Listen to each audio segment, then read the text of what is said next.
Coming up on the Get Lean, Eat Clean podcast. The gut test is going to show us the baddies. I call them the baddies, the bad gut bacteria that are overgrown.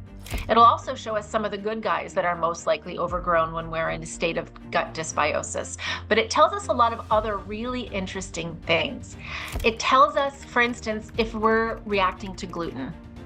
Right? All my clients will say, oh, I don't have a problem with gluten because nobody wants to give up their pizza and their bread and their bagels. But when we get the test back, and there's a component of the test called the anti-gliadin IgA, and it's measuring the reactivity in your body, and it's off the chart. It's causing inflammation. That can't be argued with. I can look at how you're digesting. You know, a lot of times constipation is because our stomach acid just isn't strong enough. People have had acid reflux, they've gone to the doctor, they've gone on PPI medications, which lowers their stomach acid, which means their food is not breaking down correctly at the very beginning of digestion. They're winding up constipated. It'll tell me, is that one of the root causes? This week, I interviewed gut health expert and founder of Gut Reset 123, Melissa Klepacki. In her 40s, Melissa battled persistent health issues, consulting 12 doctors before uncovering Lyme disease as the culprit. We discussed how to reset your gut, along with Melissa's 8 root causes for constipation, the importance of gut testing, chemicals to avoid, the problems with our tap water, and much, much more. Really enjoyed my interview with Melissa. I know you would too. Thanks so much for listening and enjoy the show. All right, welcome to the Get Lean, Eat Clean podcast. My name is Brian Gryn, and I have Melissa Klepacki on. Welcome to the show. Hey, Brian, I'm so happy to be here today. Thanks for having me. Well, maybe not my first, but one of my first poop experts.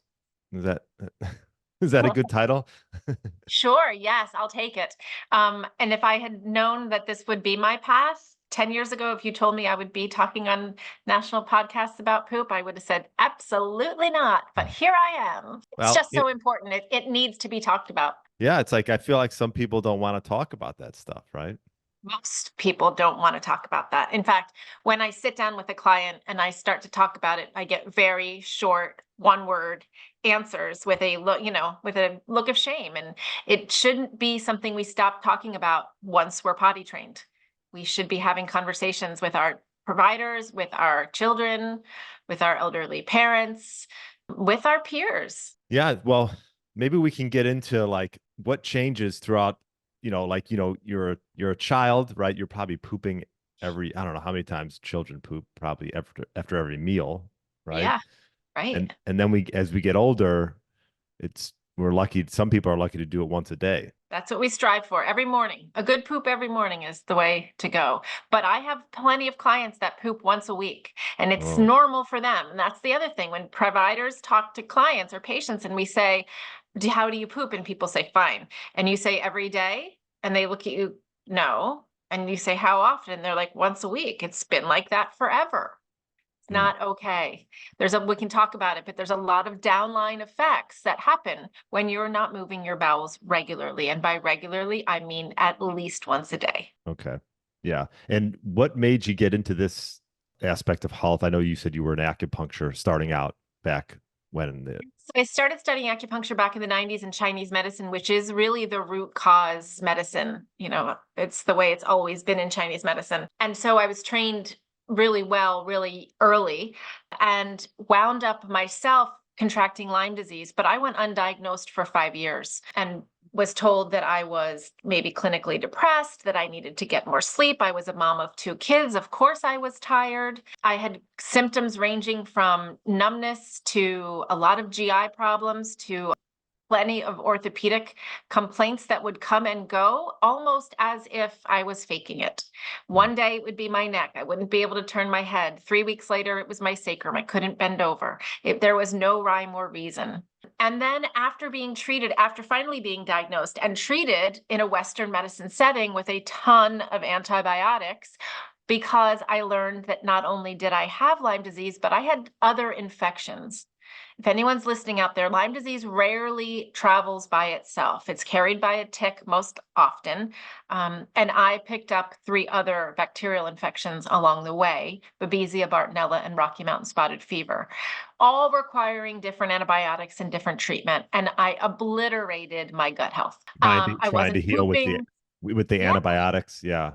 Right? Did it help get rid of The Lyme disease or By then I had it for 5 years, right? I had chronic bacterial infections, and to this day, we're not sure in the Lyme community if you can completely eradicate this bacteria.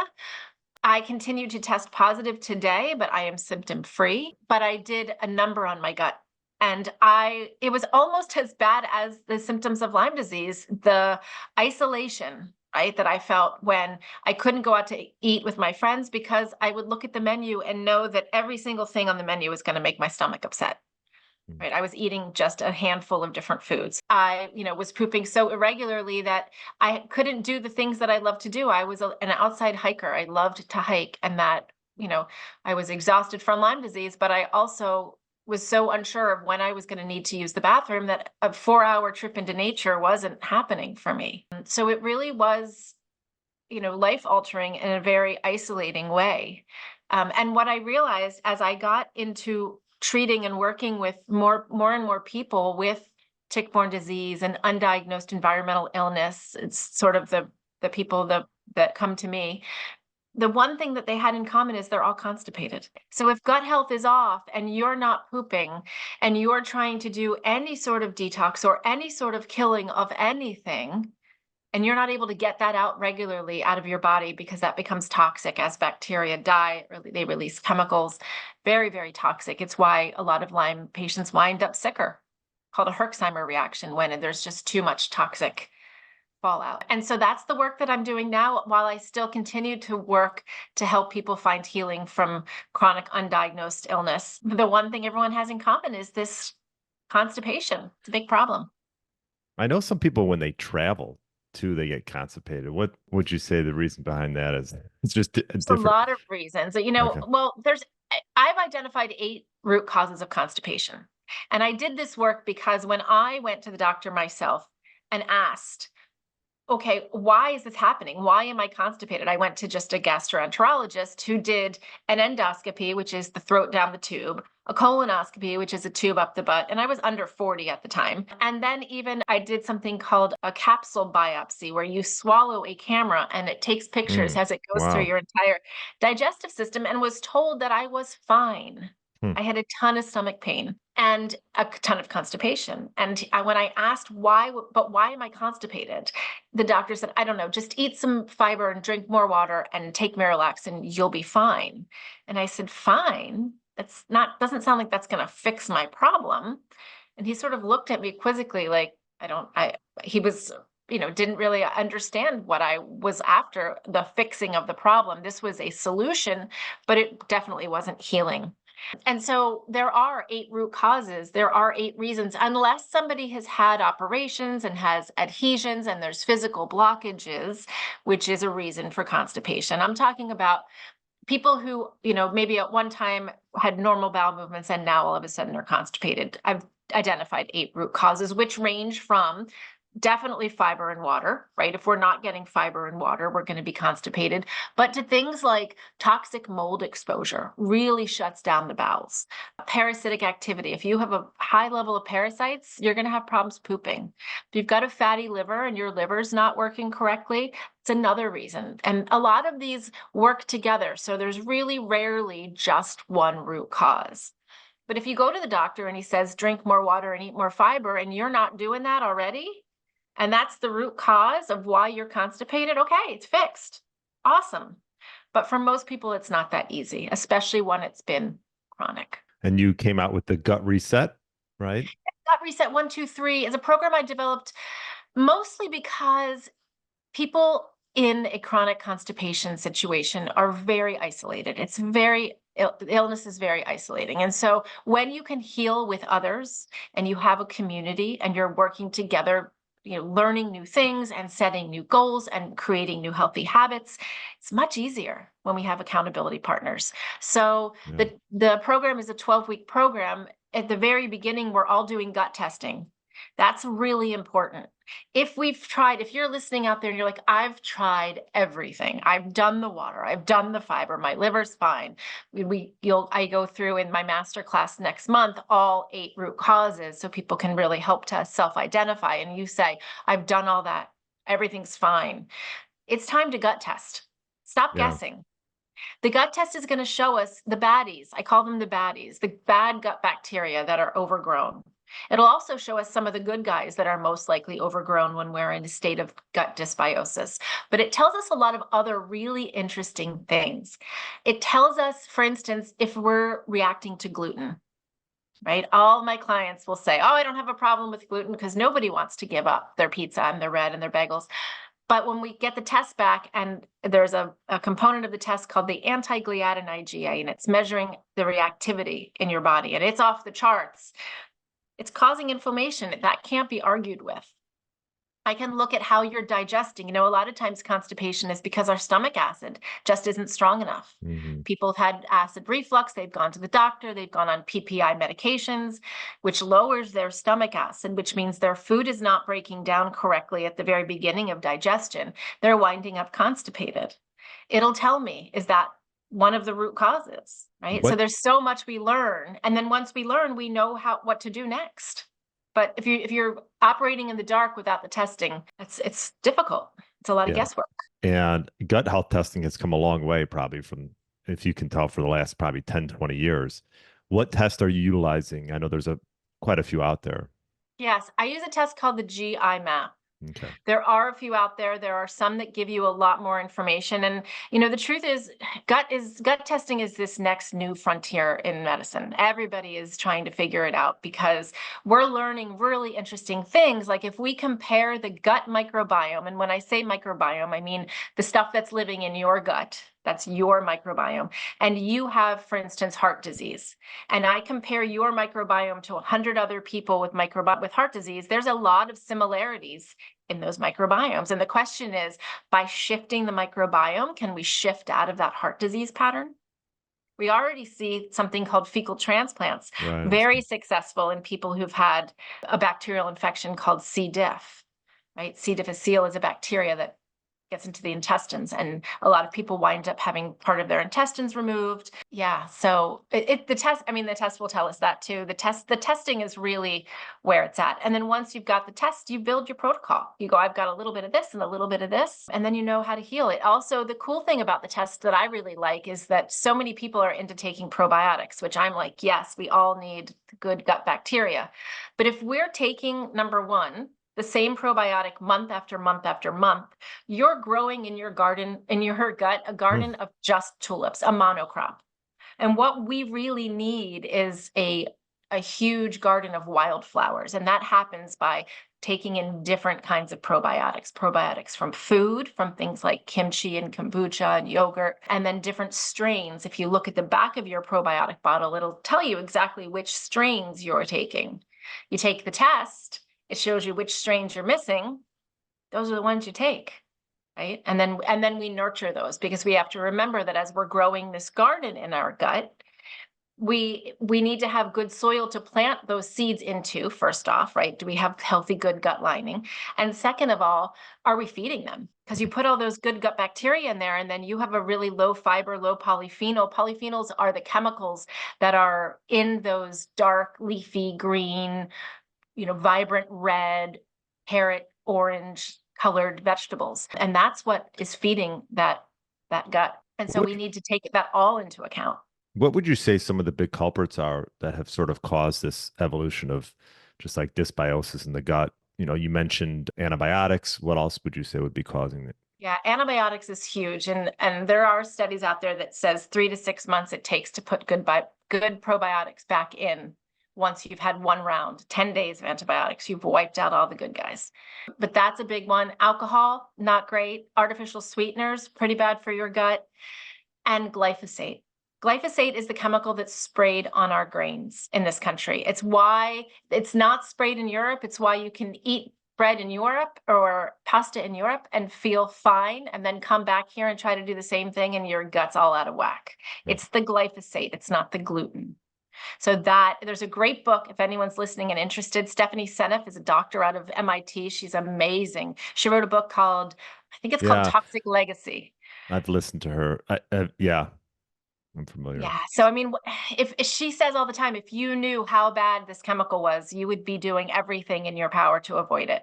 Yet, you go to the grocery store and it's just bread products and gluten. And it's not just gluten, it's wheat product, it's oats and any of our grains. They're also sprayed with What about glyphosate, unless they're organic. even fruits and vegetables too? Not Or not as really fruits much? and vegetables. Okay. Yeah, because it's a desiccant and it's a drying chemical. They spray it on grains because it Oh, helps them to have a better harvest. So that's the majority is coming from our grains. okay. Yeah. And so what would be, in your gut reset, what's, past the gut testing? Obviously, it's tough to decide like what route to go, but there's got to be some good principles that people can take maybe to just create an environment for, the gut to thrive in. Yeah, I mean, you know, if people out there are listening and they're looking to better their gut health and they're not, in a position to do gut testing, et cetera, you can avoid those things that I mentioned. We can avoid glyphosate. We can avoid artificial sweeteners. We can think about feeding our guts polyphenols, very like fiber-rich foods. In fact, if people go to startpoopingbetter.com, I wrote an ebook about how to start pooping better. If you don't know where to turn, start here. There's a recipe for my good poop vegetable soup. And I love the recipe because it can be made anywhere. If you're living in a food desert and you only have canned stock and vegetables or frozen, great. If you live on a farm and you can harvest everything yourself and use bone broth, which is really gut healing, awesome. You want to add protein. It's a great recipe, but the point is it's going to feed those gut bugs that you're trying so hard to grow. And what are your thoughts around, I mean, I don't know if you know Jay Feldman, I've had some individuals on the podcast talk about endotoxin load as becoming, one of the big killers or at least issues when it comes to, overall health. Any thoughts on that? Like I talk sometimes, sometimes people will get into these really restrictive diets, do fasting or get into carnivore, and it actually helps for the time being because, they have all this endotoxin load and they have trouble digesting these, fruits and vegetables that maybe other people could digest, mainly vegetables, probably. I don't Um, know if that's so much endotoxins as it is just not having the right bacteria in your gut that are helping you to do those, carry out all the digestive processes. That combined with maybe not enough pancreatic enzyme or not enough digestive juice, right? Maybe they need some HCl or some digestive enzymes. But, we're seeing more and more toxic load. If you take a look at what's in your tap water, have you ever gone to ewg.org/tapwater? Environmental Working Group is an amazing website. If you're listening to this, they are the watchdogs for our health. They are looking at all kinds of things, beauty products and home care products and our tap water, ewg.org/tapwater. You put in your zip code. If you live in a very big area and you have more than one water company, it will bring up the water companies. You choose your water company and you see the report. It's terrifying. It contains radioactive elements. Mine contains really? PFOA and PFAS, which are forever chemicals. Nobody should be drinking that. And a Brita filter is not cutting it. Yeah, I'm just publishing an interview with Dr. Paul Savage. He's out of Chicago, actually, and he does plasma exchange to help people get rid of the toxic load. It's not for everybody, but they test and they see how high, they might be in glyphosate and other toxins. And then you do sort of this plasma exchange over like a 6-month period. Definitely pretty expensive, costly, but some people might need it. Not everyone. And anyways, I was just thinking, I think there's gentler ways, and I think really understanding where your toxins are coming from and stopping them from coming in right. is the very first step for Is there us. certain water filtration system that you like? I'll tell you what I have on my house. I have a whole house system Okay. that's just a filter system, and it, takes out the fluoride and the microplastics, et cetera. But for drinking, I run all my water through a distiller. So I have a distiller in my basement that has an 8-gallon holding tank, and it runs water to one spigot and to one ice maker. And that's what we use for drinking and cooking and the dogs. And it's crazy because it's already coming into that distiller through the first system, right? So it's going through that whole first system into the distiller. And when we clean out that distiller bucket, because you have to clean it out, because what happens is it's creating a steam vapor and collecting the steam vapor, and that's what you're drinking. But all of the solids fall to the bottom of this container, and it's like shale. It is gross. And I think that's what I would be drinking. That's what I was drinking before I had the distiller, when I thought the system that I had was adequate. It's just not.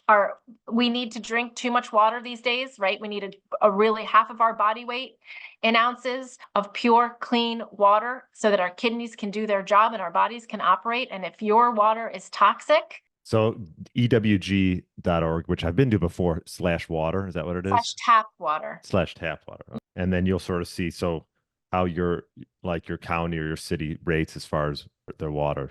It'll show you all the contaminants, and it'll say like legally allowed and then recommended. The EWG has recommended limits, and it blows through the recommended limits in a lot of places for a lot of people. It depends on where you live, but you should definitely check your water. And if you have a well, you need to get your well water tested, because if you live anywhere near a farm or a golf course or an airport, or anywhere with toxic runoff, you're drinking that. It's not okay. I like to ask this question to a lot of my guests. What's one thing you've changed your mind about in the last 10 years? I think the importance of a multivitamin. I think I really used to think that everyone should be taking a multivitamin because we need the protection. It's a blanket protection. And truthfully, I think that I think people who are taking supplements, right? The people who are actually actively pursuing health and looking for ways are probably getting enough vitamins, but what they're not getting is minerals. And that is a huge problem. We are super undermineralized, and we know magnesium alone is responsible for 300 enzymatic processes in the body. And everybody I've ever tested is like low in magnesium. I take magnesium daily. I was tested in March and I was low in magnesium, and I had taken it the night before, and I was like, and my doctor said, that's how fast you're using it. Mineral testing, are you doing that as well? Is that like a hair mineral test? Do hair mineral analysis. It's not I put everybody on minerals. All of my clients are on minerals. And it's amazing. Some people's energy level triples when they're it's not going to happen overnight. You need to build those back up into your system, taking them continuously. But the first 2-3 months of working with someone, we're remineralizing their body. It's a game changer. Yeah, it's a game changer. Is that mainly because just the soil depletion and that's happened? Soil depletion and diet and stress, right, and terrible water and terrible air. Our bodies are under attack. We are constantly working to detox. And for anyone out there who says, detox is a scam, our bodies were built to detox, please, I invite you to come take a total tox burden test with me and take a look at actually what's inside, because it's pretty horrifying. I don't think you need to do plasma exchange, but I think that everyone should be focused pretty regularly on some detox practices. What was the test that you mentioned that you just said? It's a really great lab called Vibrant Wellness, and they have a total tox burden test, which looks at tons of different chemicals. It looks at a little bit of molds. It's a great place to start for people who have been told by their doctor that everything's normal. You're fine, right? Listen, sir, like we've done every test we can, and really, maybe you just need to get a little more rest. Maybe you need to eat a little bit better. Maybe need a little less stress. If you know something's wrong, you need to start looking for a different practitioner, a different way of looking at the body, whether that's Eastern or Western or homeopathic or Ayurvedic. There's so many different ways to heal. But if you're not getting the answers that you need, right, you need to look somewhere else. You can't keep going back to the same system because you're going to get the same answers. So I always tell people it's finding the right practitioner and having the right test, and that's where the magic happens. Yeah. So if you're suffering with brain fog and you can't get out of bed and your stomach's a mess and you have random joint pains, like you can't live like that, and I'm sure people have spent tons of money and time going to doctors, getting tests. Like time to test differently, time to look at the body differently, look at it as a system, try to figure out what's going on overall, right? Yeah.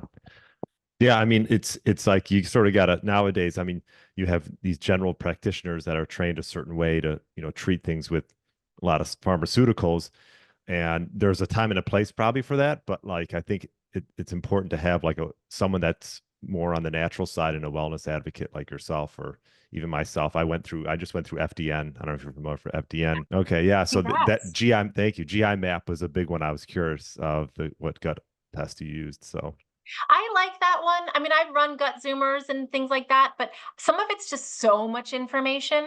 And Yeah. again, it's a really exciting field. We're learning more and more and more. But right now, if you give me a bunch of information and I don't know what to do with it, it's just clouding the picture. Right. Like if you have a high level of some bacteria that there's not much research on, that's not helping me.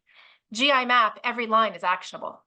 Yeah. And I feel like to some degree you can over test on all that. Like you drive yourself crazy. Right? Like sometimes getting, testing's important. I agree, but like also just sticking to the basics, sleep, stress, I think, Foundational medicine. It's yeah, foundational. It's right. not even functional. It's foundational. If we're not sleeping, eating, pooping, moving, and keeping our minds clean and making some time to rest your mind in meditation or mindfulness, right? Like you got to start there. Don't go seek out specialists when your foundational wellness is in the shitter, essentially, right? I mean, I, when people come in, they're like, yeah, well, I eat the standard American diet, which is a bagel with cream cheese for breakfast with a coffee, 2 slices of pizza and a Coke for lunch, and a cheeseburger and fries and a Sprite for dinner. There's no fiber. It's all processed. And you wonder why you can't poop, right? Good poop, vegetable soup. I love talking routines, Melissa. What's like a typical, morning and evening routine? And then what is your like, what typical foods do you eat? A typical morning for me, I'm a really early riser. I like to get up with the sun. So somewhere between 5:15 and 6 o'clock, I'm awake. I've got 3 dogs. I let them out. And I usually spend a little bit of time in the morning. I always make a coffee. I'll do a little of my social media. I'll do a little bit of gratitude journaling. And then I kind of just dig right into my day, whether it's 7 or 8. And I usually try to exercise in the mornings. And I need to have accountability partners for exercise. If I say I'm going to go downstairs and use the gym, there's 99.9% chance it's not happening.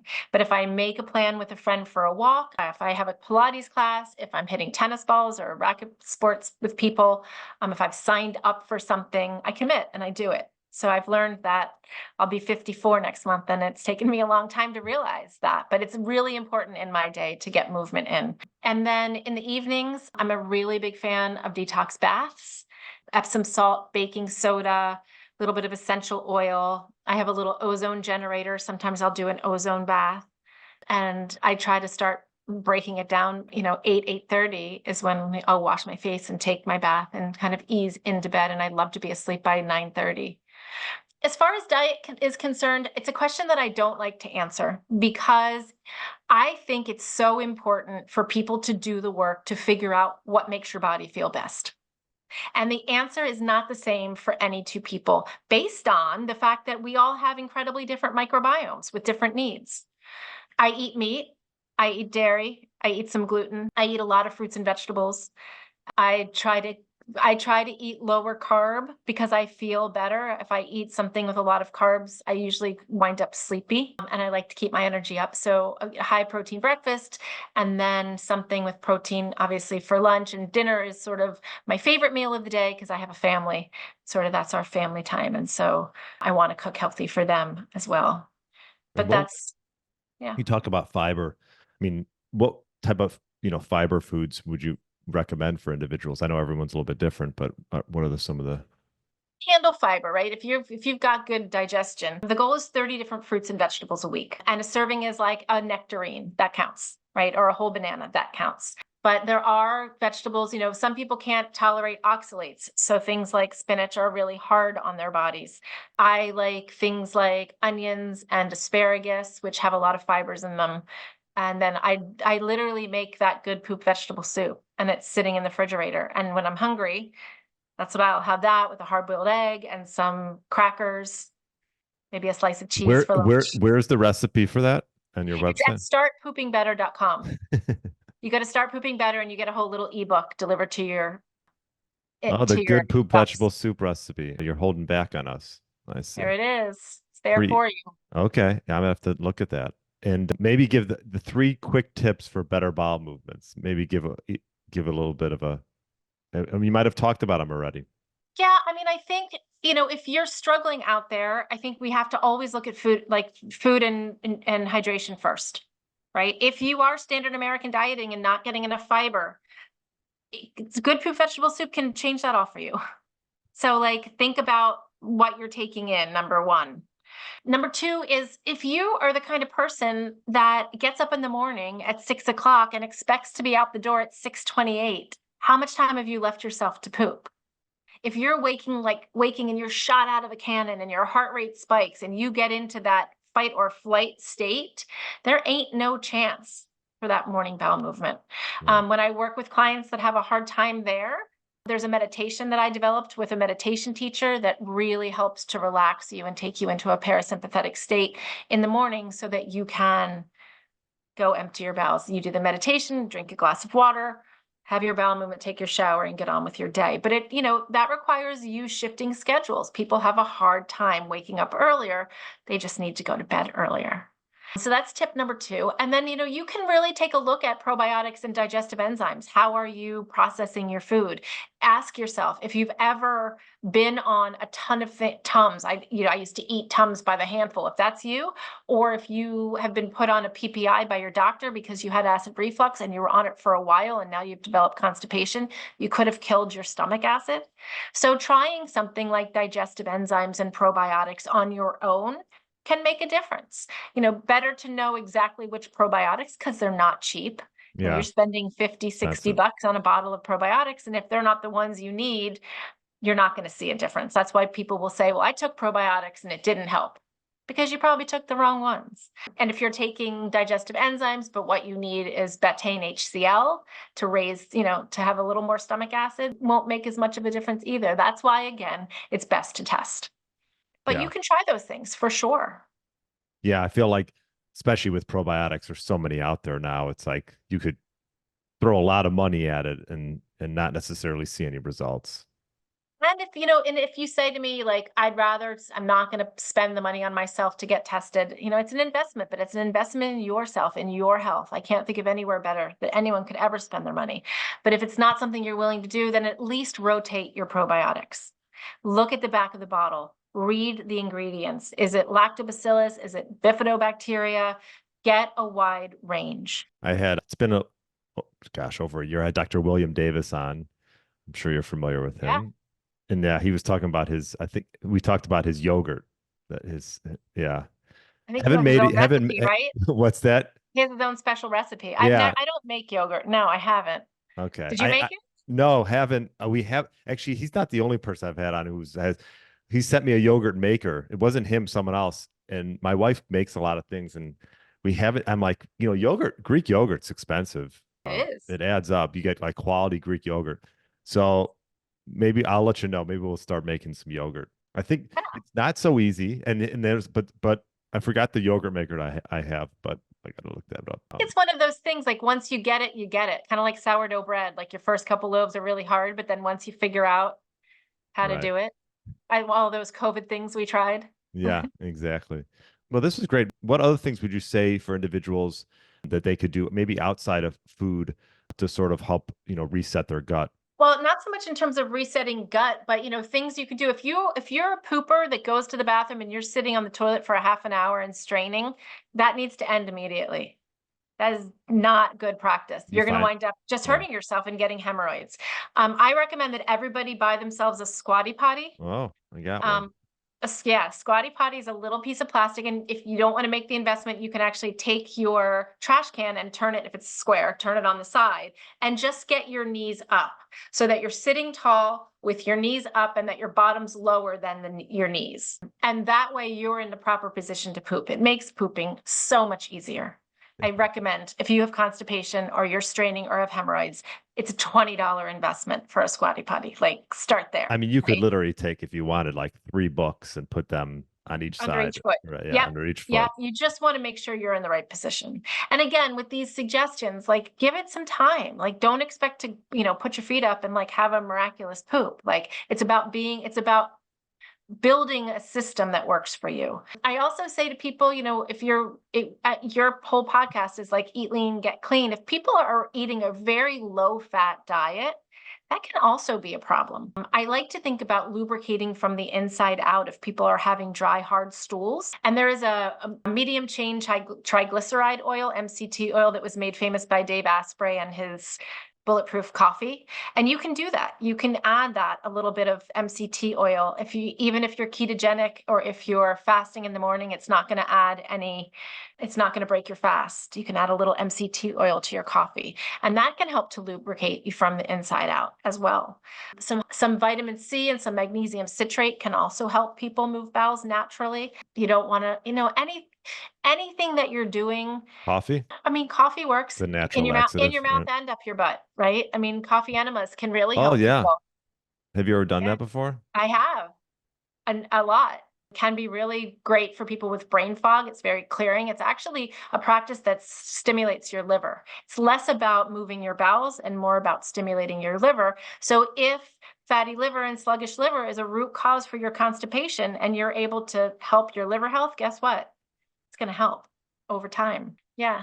And people do drink coffee in the morning to move their bowels, but I've heard a lot of people talk about that and say it's actually just the act of drinking something. Because once we start drinking something, it starts the chain of command with digestion. Your tummy starts to rumble. It's like, okay, food's coming, evacuate, make room.